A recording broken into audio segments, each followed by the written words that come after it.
Executive Media. Focus, innovate, succeed. Ikop bakube babifanani. Olikwenda bifanani birungi. Bakukube bakwize ti oli munoni. Omukolo bagukolere. Olina kwandula. Olina nankani bya wedding. Olina graduation. Ni bobo firirwa. So kwenda kukola nankani send off decent. Wesimbye omukalulu. Decent. Funaba Ikop. Abo bulwo bayito batako. Tubateeko tuli kujja mukulonda. Era tibasasula. Be. Kale. Sasula. Olikwenda bya bululu. Yes. Bakukube mukuba ni poster. Ate bana. Mukuba poster. Olikwenda bana. Bana dinedo kubutundu bali. Mu poster anguli mutunigira muko chali wife. Ani. Chali wa imazira sente. Yasina n'okumuyamba oyo omusaada. Ikop. Eri ekindi aba Ikop. Olikwenda poster. Kale. Bana. Butundu bali. Billboard. Jamba na ife aba. Business card.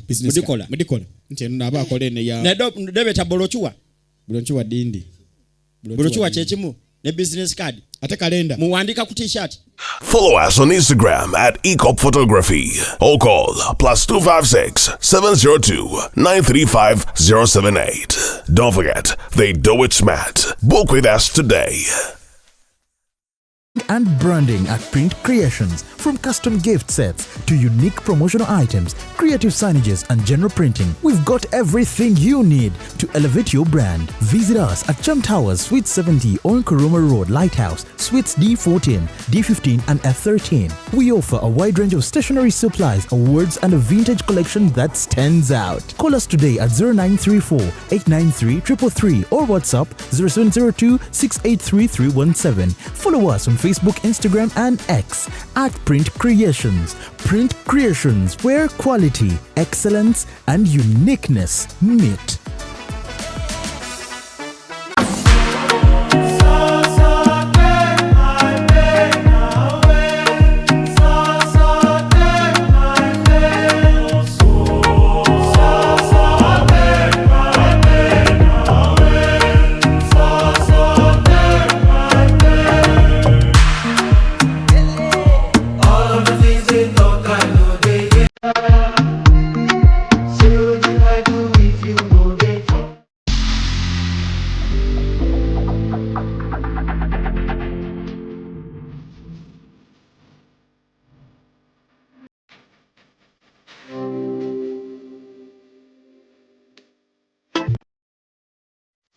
The short and big shot. Omumwa gonfukidde omumwa Zubeida. Candle night ogimanyi. Bagita candle night bw'okutte gw'obba. Wa sugar teyamaliranye ku live. Pamoja ekiri. Bendera ddala. Omusajja ate nga anaakuswaza ajja kwana black sugar. Abasajja munyiga nga tebakati. N'oyingira n'atakubuuza. Ekibonyaabonya ababooda abasinga. Financially tracé. Oli abeera n'etaano ate nagenda n'akwanamu. Ddala mutabani wange wakati w'emyaka alina okuba ng'ekyalo akikuttemu ekitundutundu. Anayakola kimpanya n'alagako nno panda nti si wa muzannyo. Ate kyenayagala ku ttiimu ya Mama Finn. Sente eziwaayo. Naye tebasaba njawulo. The short and big show. Abantu bajaagalira ddala. We always love you.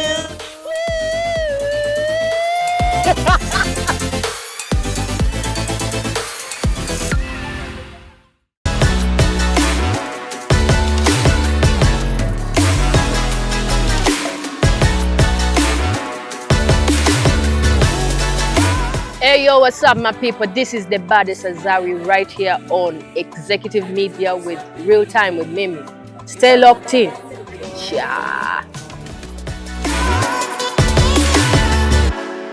By the way, Kenzo is my good friend. Kenzo is muntu gwe nkubira essimu nankwata even if he's busy.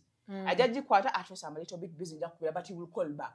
Namukubira namugamba papa, we are going for this initiative. It's a girl thing. Please help us. Maybe sent us some money to support. And I made a video thanking him. And it was Kawa. There are people by the way who come through. Because I have called people, even with my foundation, if I have charity. It is about one C who can actually come through to help you. Like you can call a minister or an MP and they will not help you. And there's one thing they told me. Now, because people are looking at you, they think you want a position in parliament. And I'm like, I don't need a position. I don't need to be in government to be a voice of the people. No. But because I have come to you for help, you cannot give me something because you think I want to take your position or I want a position. No, it is not that. You get? Are you in any position? But you're helping so many women out there. You understand? So people should stop these things of oturwanyisa for no reason. Nalaba bataddeyo posti ne bagamba oli mulalu. Akukwatako takuba. Posti nga nnungi bagiwandiise bulungi. Ne bateekayo posta ennungi okamala obukamaze bateekako n'ekifaananyi kyo. Njagala kuwoninga abantu abakulira mama wange amasimu ne bamulooperera mbu Tracy akoze kino. Naddala abakazi baba mama bali eyo. You also have daughters. It's because your daughters are not beautiful like me. That's why you're jealous. Your daughters are not successful like me. That's why you're jealous. Why would you pick your phone? You call my mom and you complain. Don't you have daughters? Mama nge nankubira Tracy, people are calling me, but you've grown. Toina mwana, you know kuzala. Chikwatira kowa. I'll give birth at any time that I want. We have mothers whose daughters are there. They gave birth. You be there and your daughter bazalira mu nyumba. Is your daughter have not done it. So you be there, you're calling my mom because your daughters have gone astray or shtegera. That is pure jealousy. Is banange mundeke. Bakulopa mama nti oludde ozaala. Kyokka bakulaba weegatta. Chiba chibinyo po should mind their business. Oba bambi kibaluma ne bagamba olekerawo okukozesa by'okozesa ozaale. Ebichi byenkozesa. Beebuuza osiba opostinga omusajja nga bwe bagamba maama wo ate tozaala. Okuzaala mulimu ki? How many awards have they gotten for giving birth? No, what is there? Tell me. The only reason I wake up in the morning and give birth, baleme okumpointinga mbo yomkazi tazaala. That's the only reason. I am telling you. Kubaga siri mugumba. I give birth, I produce. I am very fine. You get? Because even if I have to give birth now, I'm going to take care of my child. Do you know?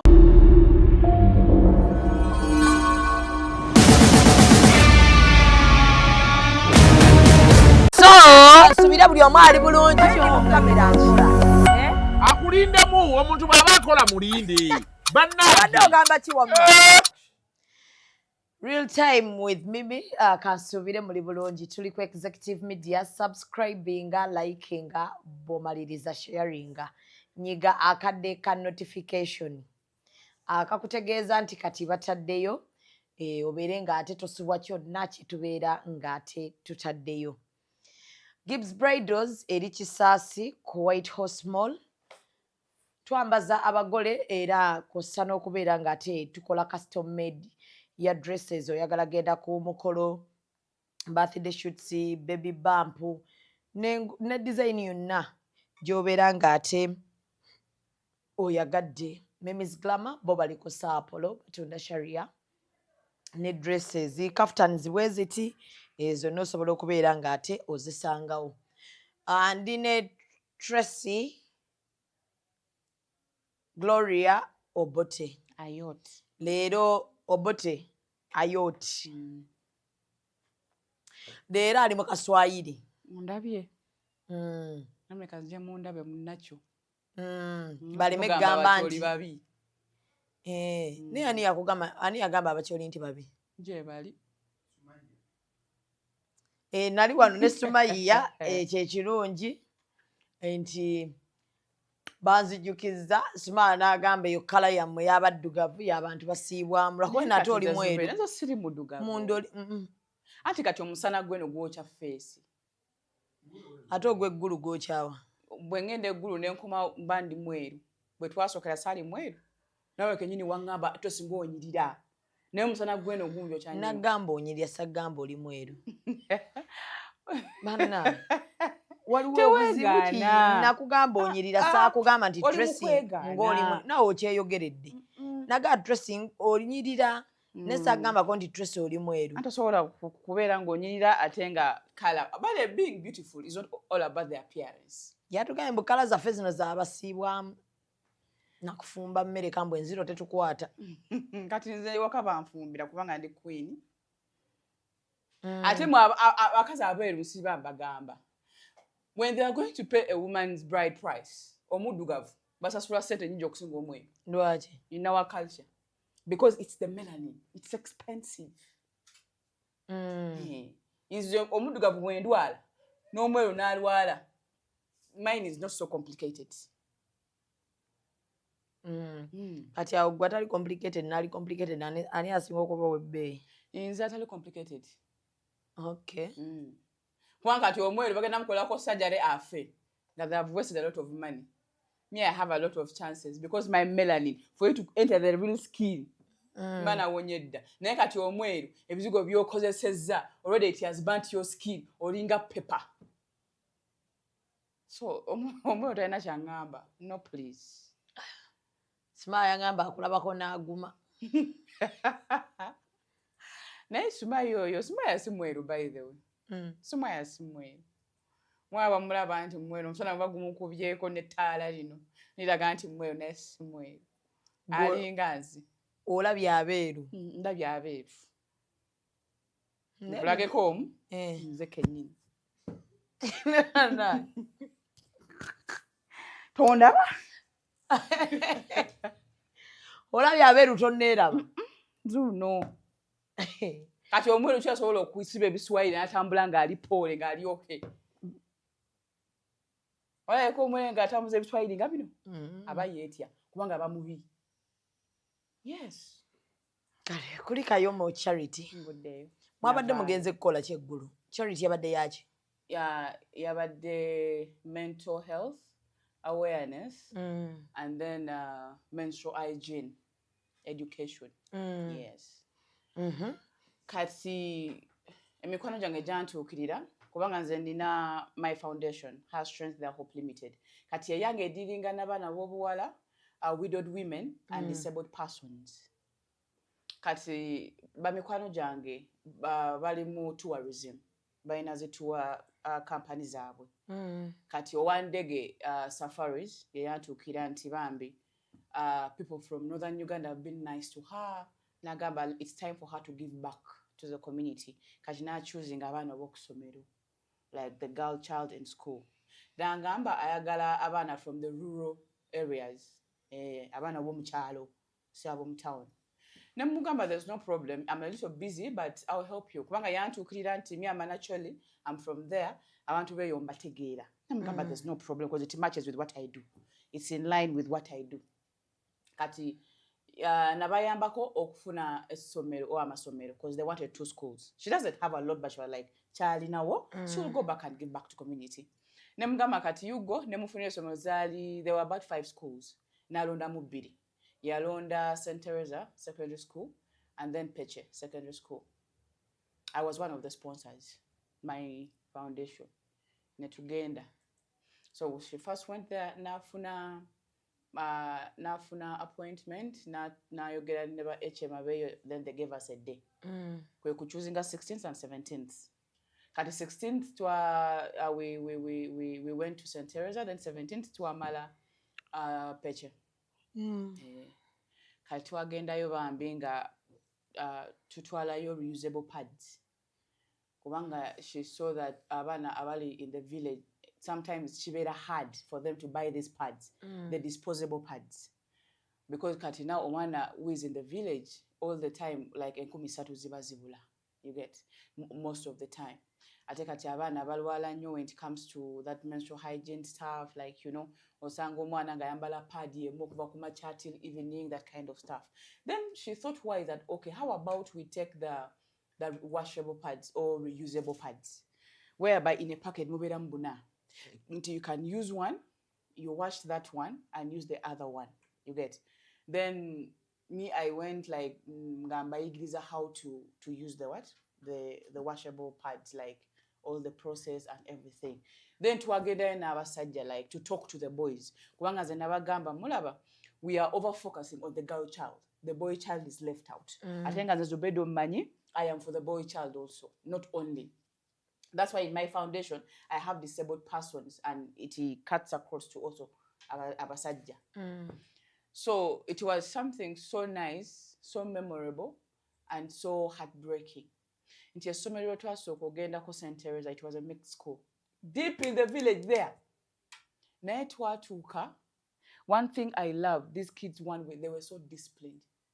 kubanga peche yali in town kati the other one was in the village naye nga abaana bali so smart bali so disciplined okitegeera kwe kutegeera nti people know their problem okubehaving the way they behave nti I understand I'm from a poor family I should live this kind of life nga bali so organized. When we reached there they welcomed us with dances. The dance was called bola dance. Now bola dance is a dance they dance when the king is in a place or the king or we are welcoming a king. So for us we were the royal people who are going there, and I realized that it happened once in a while okulaba abantu nga ffe okugenda in their schools, so they were so excited. Kati when we reached I looked at the boy child nempita omu ku guys betwatambula nanga mumanyi twakoze ensobi because we have come here to give part to the girls but we have not catered for the boys. Singa mwatugamba earlier and we also planned for the boys because one we were dancing nenda bomwana bambi ngazina nga the chuchu is playing up and down nga taina boxer. I want to tell you the fact because now for us we are advocates for these people. Mon class chi that school from senior 1 to senior 6 nga taina boxer second year yali mu senior 3 that boy. Kati ne mungamba singa twategeera we would have bought boxers. What was in boxers za 13 but when you go to downtown they can even give you a dozen cheaply. Singa twama because the students were not many, you get. Then they were like, okay, we are going to plan for that. So we are planning again. We shall buy. When we get time, we shall take the boxers for the boys because the women had time to talk to the girls and then the boys had time to talk to the men had time to talk to the boys. Naenga bambi, we registered so many problems. You get that a boy can wake up in the morning. You can use one boxer the whole week. Abali mu boarding because it's a mix and day. Then we really saw that amani whatever we are doing, at least we have to consider the boy child also. Kubanga bambi they are left out. And batugamba ebizibu bingi bebayitamu. You get, and it's really so disheartening, but tuja chikwasaganya. The good thing I'm dealing with people who have money and they are willing bambi to give back to community, and I'm so happy to be choosing northern Uganda to start with. So chichwagala to extending that it shouldn't be only in northern Uganda, it should be in eastern, central, western, but rural schools, not these urban schools that your man or can wake up in the morning and buy pads. It's not like abana awa in the villages, you get. So it was a good experience. I tell you what, in the Peche, which school was a little bit near town. Their characters were not like the others. Right. These ones, because they are so exposed, abale mu town Peche secondary school, they were so exposed. Hey, Nemagamba, by the way, I cannot come here, waste my time. I come to talk to you and you don't respect me.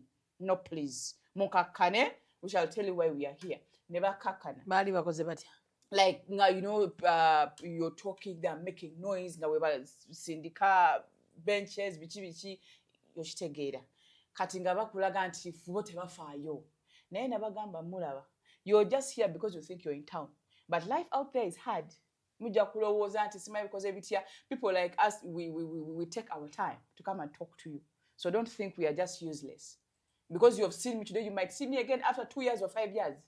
You get. But what I'm going to tell you or give you or talk to you about is something that will carry you for more time. You get. Never kakana. You get. So we realize that kids in these rural schools actually are more disciplined than the ones in town and the so-called exposed. Abana basasula fees wameke. Like in the rural schools, basasula mtwalo 15, 25, borders asatu 15, asatu, yes. Atedde.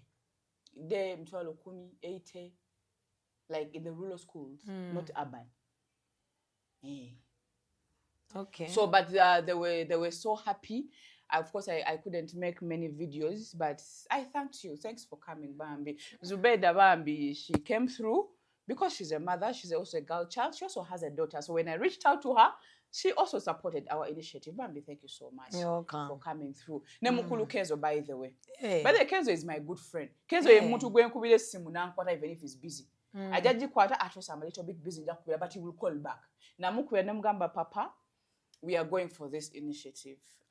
It's a girl thing. Please help us. Maybe sent us some money to support. And I made a video thanking him.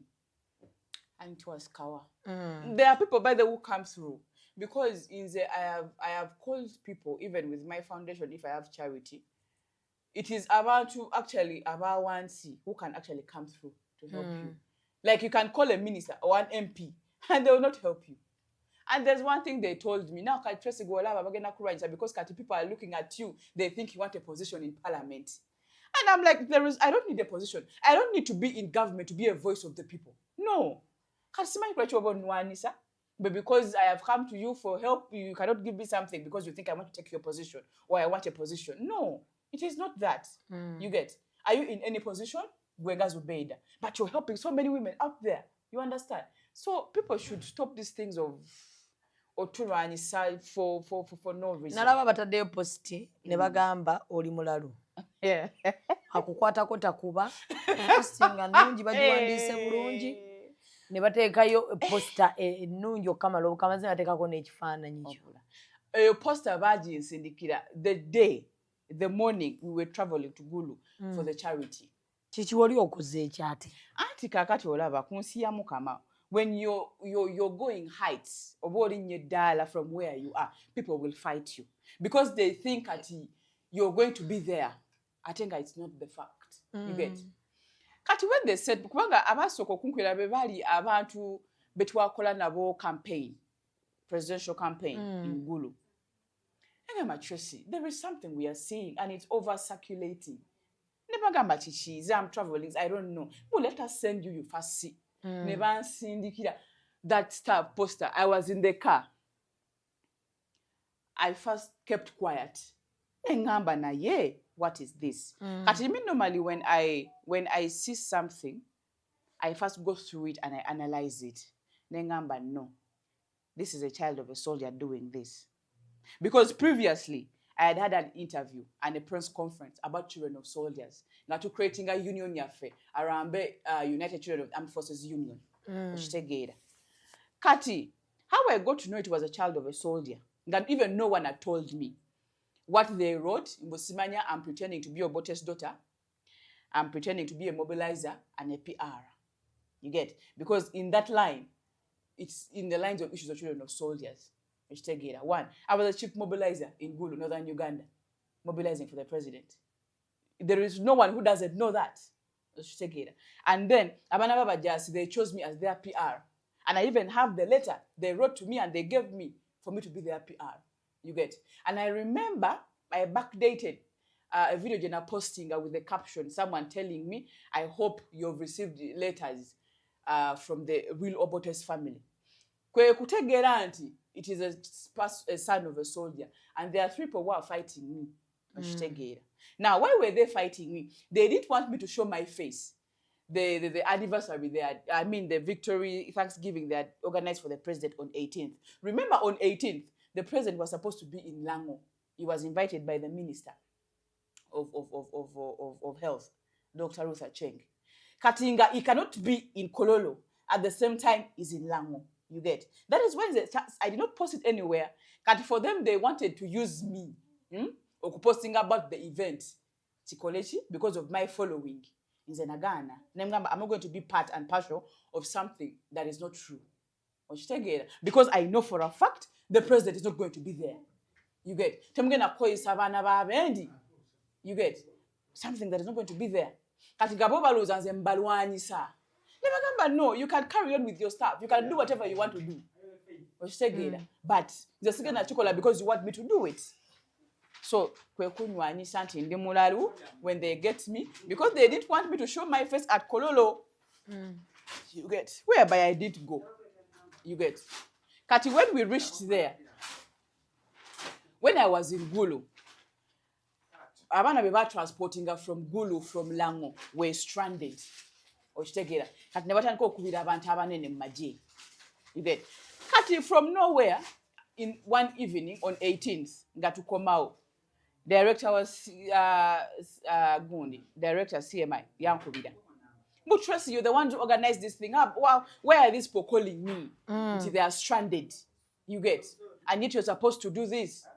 where people calling me they are stranded. I'm like, sir, I'm not part and parcel of this. I am sorry, but I am not. Nangamba, okay, let me get to them. Abana basula kololo, and they got a lot of money. Kati now abanuanisa because me, I have a voice. I can actually stop something.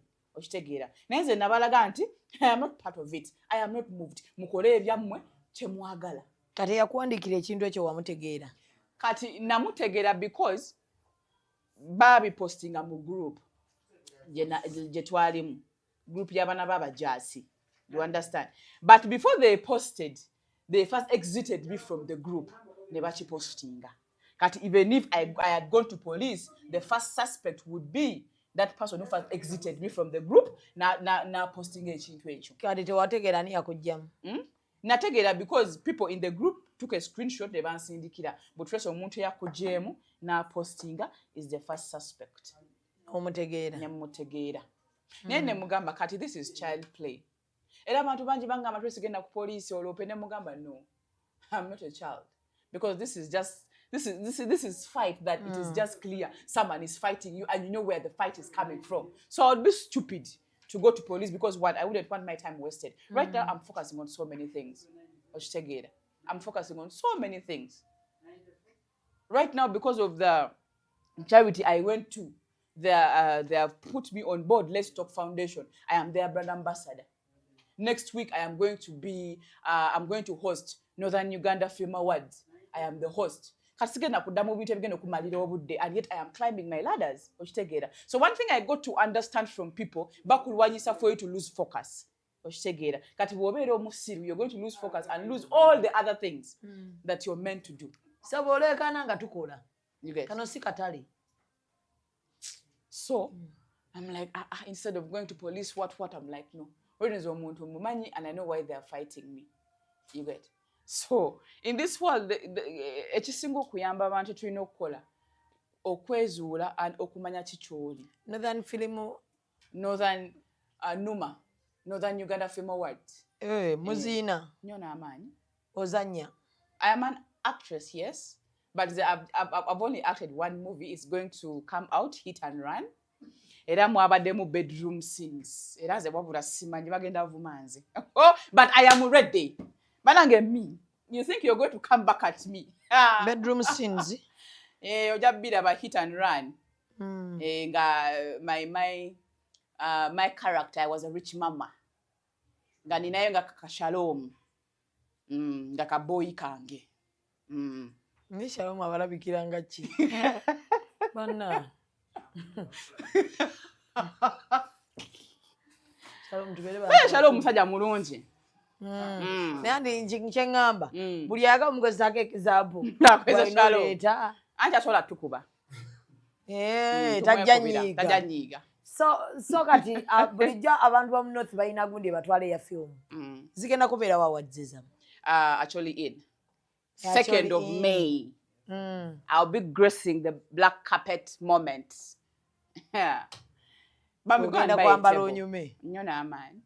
Already nyumira engoye ndi muwambu siri mumpi nga Shalom. Abadde ina gyo kitwala no mutamusiru. Ompita musiru, Shalom mumpiwa. Shalom musingo buwambu by the way. So kakati abantu abakulu bulijjo manyo babani abakulwana mwerwana mwekabana babajasi. Actually, kati mwagala mze president abawa sente.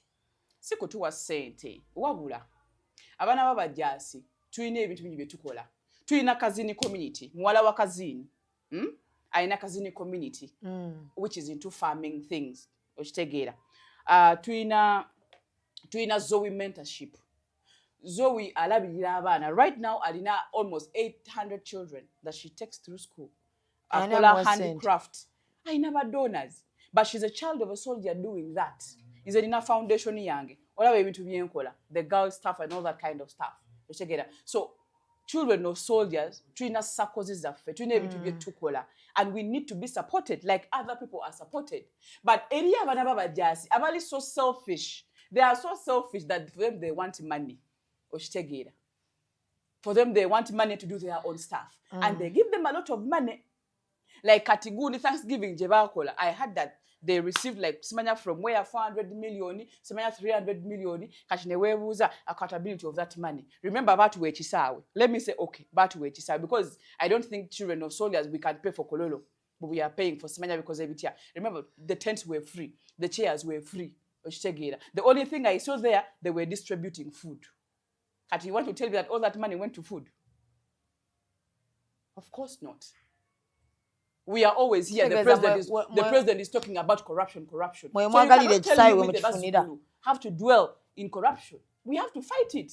Kati, for us who are fighting it, because we have a voice, they are fighting us. That's why Bafrumi has the posters to trust Mulalu. Sibe nangako Mulalu. Poster yali etisa. Bakubira mama wange. Mama wange yankubira simu. Trust olaba nakugamba. Those things you have to leave them. I trust in nakugana ebintu byokola kati yo there ye public figure simanya because ebitya wololo ate kati bangamba nyo otimba bawo kati wuyo bagambi oli mulalo ne mugamba mami omanyi nesonyiwa because for you you're not in Kampala. There is no single day they have called you Tracy Yabia. There's no single day they have called you Tracy slept with someone's husband. There is no single day they have called you Tracy is doing something bad. So please. And by the way, njagala kuwoninga abantu abakuira mama wanga masimu ne bamuloperera mbu Tracy akoze kino. Naddala abakazi baba mama bali yeyo. You also have daughters. It's because your daughters are not beautiful like me. That's why you're jealous. Your daughters are not successful like me. That's why you're jealous. Why would you pick your phone? You call my mom and you complain. Don't you have daughters? Mama nge nankubira Tracy, people are calling me, but you have grown. Toina mwana ino kuzala chikwatira kowa. I'll give birth at any time that I want. We have mothers whose daughters are there. They gave birth. You be there and your daughter bazalida mu nyumba. Your daughter have not done it. So you be there, you're calling my mom because your daughters have gone astray. Oshtegera. That is pure jealousy. Zebanange mundeke.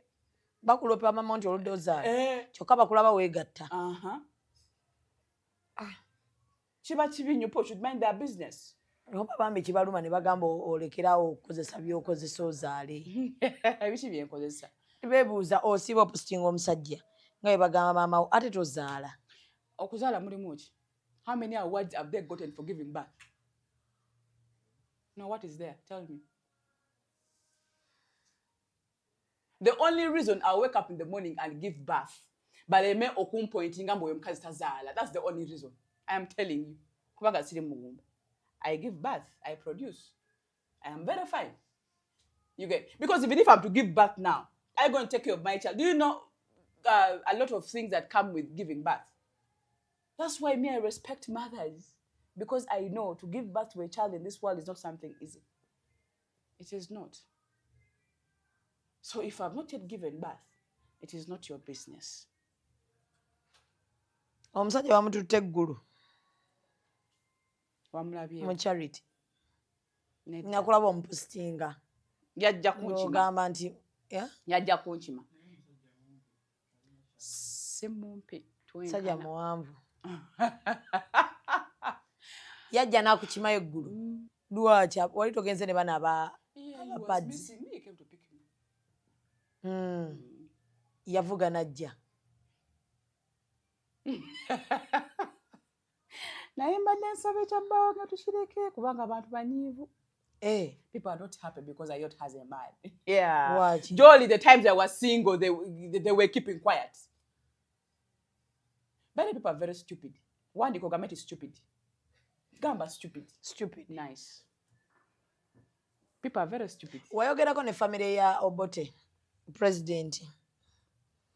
Yali president wa Uganda. Just normally, mu trenches awo mwetutambula, I meet the son, Akena, and he's a very good man, very down-to-earth man like this. We are just family friends. That is why they have never come out to say Mosimanya, blah, blah, blah, because they know Obotes are very, though the Obote names are few, but he said my father was called Obote. And I've been telling you people, the Langis and Acholis share names. Yes. So, kati bote bakulinaako buzibu. Bambereko n'obuzibu kati bakole ki? What will they do to me? Tugende mu kooti, I beat them hands down. But because what? I'm using my father's name.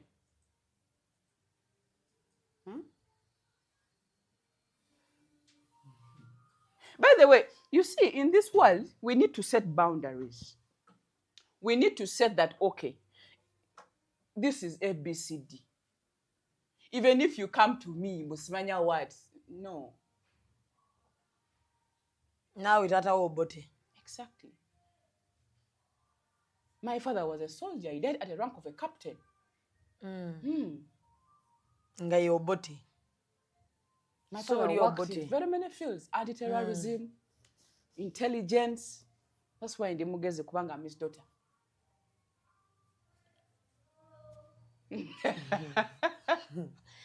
Oli mu real time with Mimi tunatera okubeera nga ate tumaliriza. Manya abantu uli bampereza agamba nayo ne mwala Obote owaddala oba yagala kozesa linnya ly'abandi funa views. I've just sent abantu balina magezi, abantu balina byakola, because there is no single day I woke up in the morning and stood in the camera. Nengamba, I'm a daughter to the late Milton Obote. I have always clarified, I am a daughter to the late Captain John Harrison Obote, not Milton. Tufune byokola. Tuyigo kusoma. That is why Museveni keeps telling you, read history about your country. If you want to know about my father, go and read about Uganda versus Moses Ali. My father was a state witness when Moses Ali wanted to overthrow the government. People, temusoma history. Go and read about history. My father was one man that linked peace in northern Uganda and Gulu. My father went face to face with Konny. The parents of Konny used to stay in Mukono. Konny contacted my father. That was in 1991. He wants to see. Familiar with Konny. Yes. For us, we grew up actually knowing that Konny's parents were our grandparents. But you know Uganda ku Konny? No, we don't. We don't. You get? Konny. We were still young. Me, I'm a born of 95. I was but still young. Konny. Some lava, the parents. Wabalabako. Because Konny's mother is called Nora. Eh? Yes. Nora. They used to stay in Mukono. And Museveni was taking care of them. So Konny contacts my father that he wants to meet the parents. Because my father was like, now we need to talk about peace in northern Uganda. The killings are too much. Konny was like, there's no problem. You guys come, we talk. Bring my mother and my father. You get? Daddy picks them from Mukono. Buga. Brings them home. Mom is the one who dressed Konny's mother. It was Mommy's gomasi that Konny's mother wore. Up to now, because me when daddy died. No, that is a story of another day.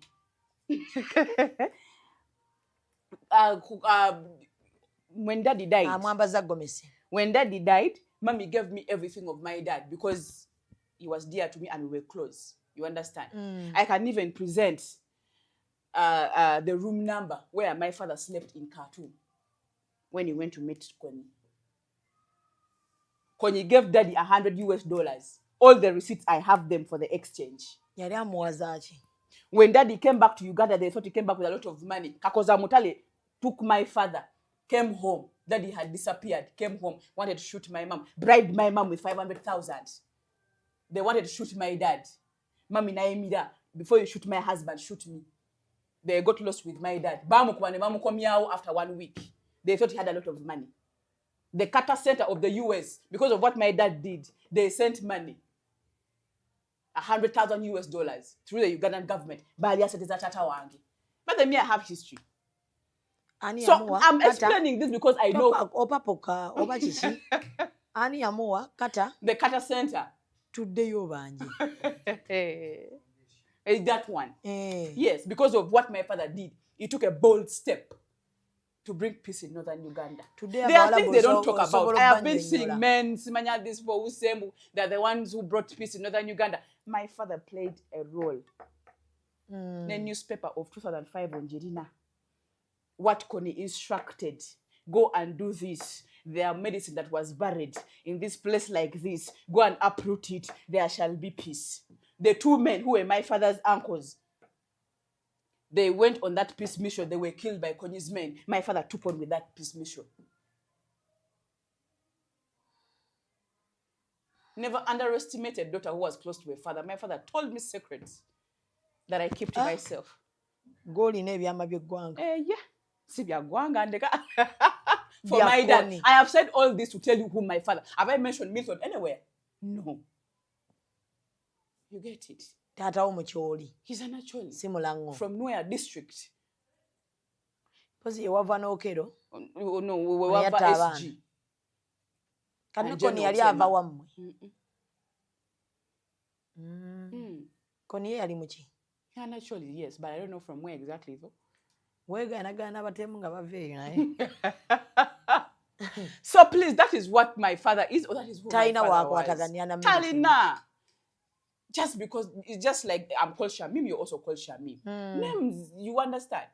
Because in there, what Tulina actually is who are Muslims. You're saying Shamim, you're saying Abdu, Bunenga Mcholi. Yes, we have very many mosques in Gulu. Yes, so my own brother, elder brother, turned into a Muslim. His Muslim name is Umar. Yes, so.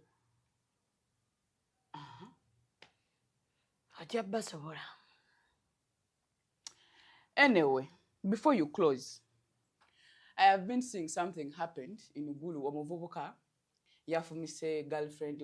I think a girlfriend with police. Because of cheating. If you know you don't love a man, don't let him spend on you. Mugenda kufa.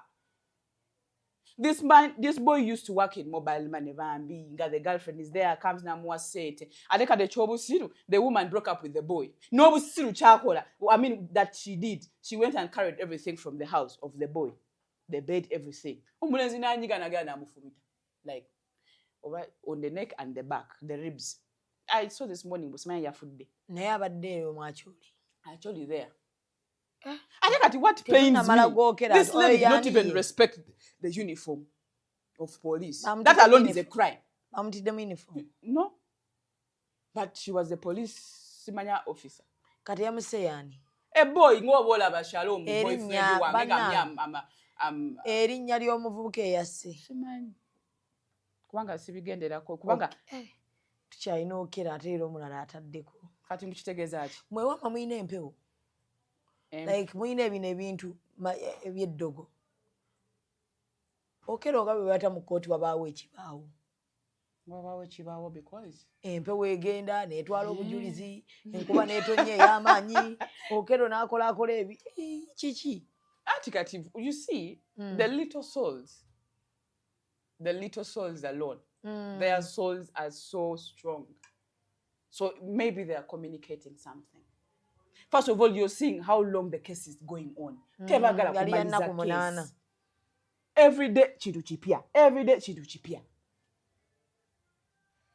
For example, when they were burying the late speaker, Olanya, you saw what happened, the tent. That one was showing that someone who killed him. Who? I don't know. Right. But for us, our culture. Okay, our culture, see it. Obi said it? Empewo jeziri naye. Chisinzira what kind? Kati our empewo is this kind of thing. For example, if someone comes and kills me, and Ochimanyi Ayot has been killed by someone, and my family wants to go an extra mile, they will do it. I remember when my cousin died from school, Musimanya, because of a headache. My cousin died. I'm sick. There was nothing. The following day, I'm feeling weak. They tested everything at China Charlie. The third day, he died. And when we went for burial, even kids from school, they came. And it was a student who did it. Now, what they did, bagoya karo, nebakatekao. Then they brought a hen in cocoa. A black. Very black, like I don't even know. Gamudu gavu. Obanga kadu gavu. En cocoa. Ngoko ngamudu gavu. Like that veil of yours. Katinga, they said, when Nkoko eats the kalo, that means it is someone who killed the person, and the person is amidst us there. So they put the hen there. The hen first walked, it rotated. Mubana boku somero. It came back, it ate the kalo. So basically such things nenga si bulogo it happens. Musima entaana zenkana zitya 7 feet. Bangamba musima 10. Maybe but 7. Ate obuwanvu kuva eno bwe buti mugamba musima kuva eri mpaka eno. It is the normal. Yeah, it is the normal. Kisinzira ku coffin kale oba obuwanvu bw'omuntu. Kati nganze mine will be very long. Bajja kubajjira yo. Kale mutukirize tubale nga tubasiibula ngenda kulya mmere.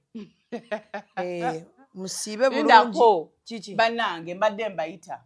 Uwa. Mujja mumpagire. Oyina ki? Ngenda kubeera host wa Numa Northern Uganda Film Awards on 2nd of May in Gulo at Acholi Inn. Kale. Nekirala ndi brand ambassador wa Let's Talk Foundation. Ngenda kusigning empapula. Era kino nkyogera kubanga I've surrounded myself with someone like Hajat Shamim. Kubanga alina omukisa. Mweraba. Executive Media. Focus, innovate, succeed.